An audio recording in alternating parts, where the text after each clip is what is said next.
things that work in the laboratory, TRL 1. Get them up to TRL 2 or 3 or whatever. Well, how about do they work at Yuma?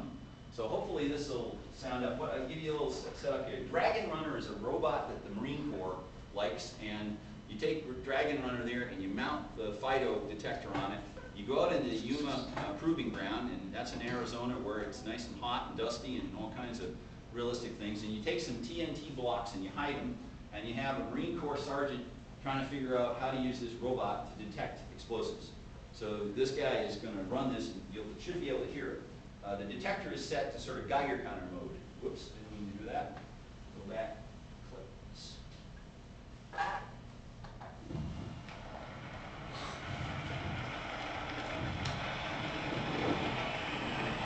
So the robot was not our invention, not to worry about that. So he's probably 200 or 300 meters away now. And he can hear what the detector is basically kind of going to give him back an audio signal.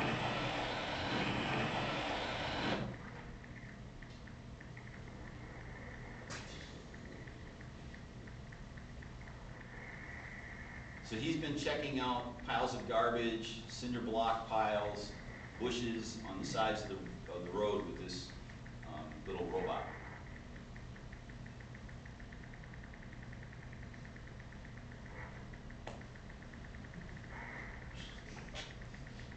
See the wind's blowing? If the wind was blowing the other direction, you wouldn't know it was there, right? Molecules have to come to the detector. So if the wind's blowing the other way, no detection. So he got a hot snootful. So they were able to find that. Now, that actually was really important because if the Army doesn't test it, you don't write a manual for it. If you don't have people, what do they call it, commanders' requisitions, nobody's going to buy it. So you got to do all that politicking, and that was the Army's job. And now it goes to Iraq. So the ISN starts in 2002, and we got stuff over there in 2005, almost 2006. But you know, normally you say, how long does it take to get something to market? 17 years. Well, if you've got a war on and you got a really hot technology that can save lives, you get it over there. So the detector, by the way, is named FIDO. This is old FIDO. His job is in jeopardy, right? And now this company is interested in trying to market this thing to TSA, so that instead of standing in those General Electric ionized particle detector things that go puff puff and then you wait until you get cleared to walk out of there, this is a handheld detector. You can use it on robots.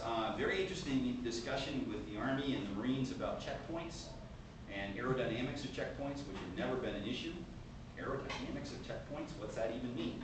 They set up a checkpoint, they put in Jersey barriers, they think about traffic flow, they think about oversight of the area with snipers and so forth and security issues, but they don't ever worry about which way the wind's blowing.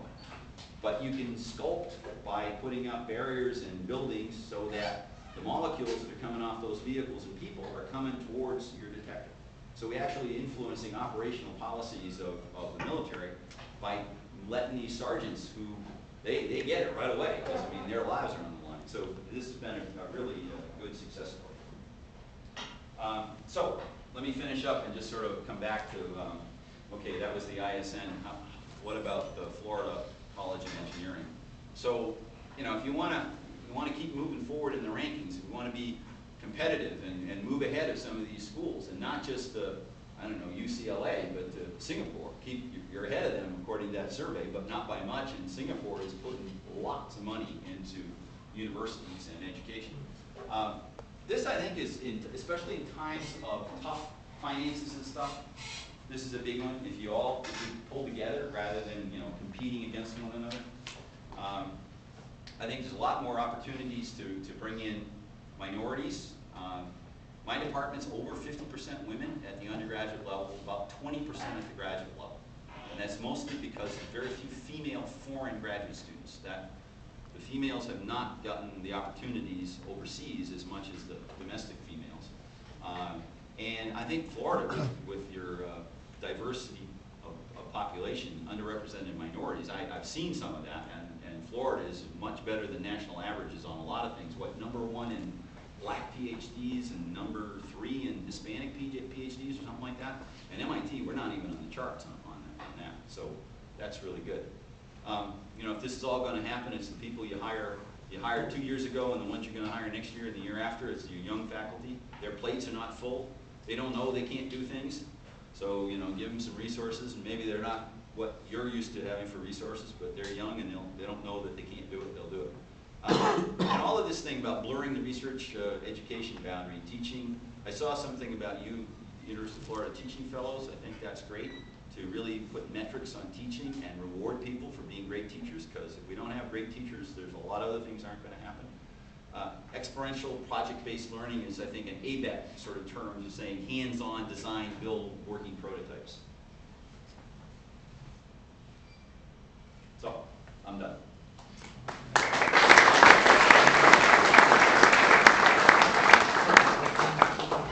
Okay, questions, please. Please identify yourself and your departmental affiliation. I'm Rafi Haftka from Mechanical and Aerospace Engineering, and I wanted to know how our geographical location you think will influence your job.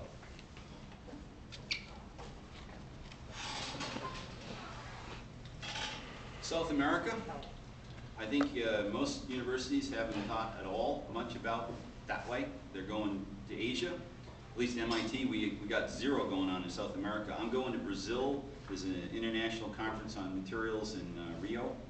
There's an MIT Club of Brazil, but it's small and hardly anything going on. When I was at Minnesota, Minnesota Chemie Department had excellent relationships with Argentina and with Chile, because they had over the years a few students that have come that did really well, went back as faculty.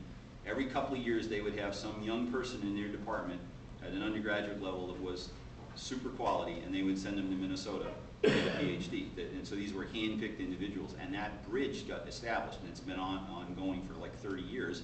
And University of Minnesota, that cold place up north, has great relationships with Argentina, Brazil, and Chile down in South America. So you look at what everybody's doing and you say, well, what else, you know, geographically, what's going to happen with Cuba? If this Castro thing ever changes, and I'm not from Florida, so I'm sure there's all kinds of controversy about this, but if that country ever gets going, you guys are in the best position to build up and help that country become a, you know, modernized society. And they're going to need engineers like crazy to do anything down there. And that's, I mean, who's got the best connections to Cuba? Would be Florida. I don't, you know, MIT, that's not on MIT's radar screen at all. Neither is South America, neither is Central America. So geographically, I think that might be something really worth looking at. Maybe you got things going. I mean, one of my things is if I came here, I got to learn a lot of stuff, because I don't know what you're all doing.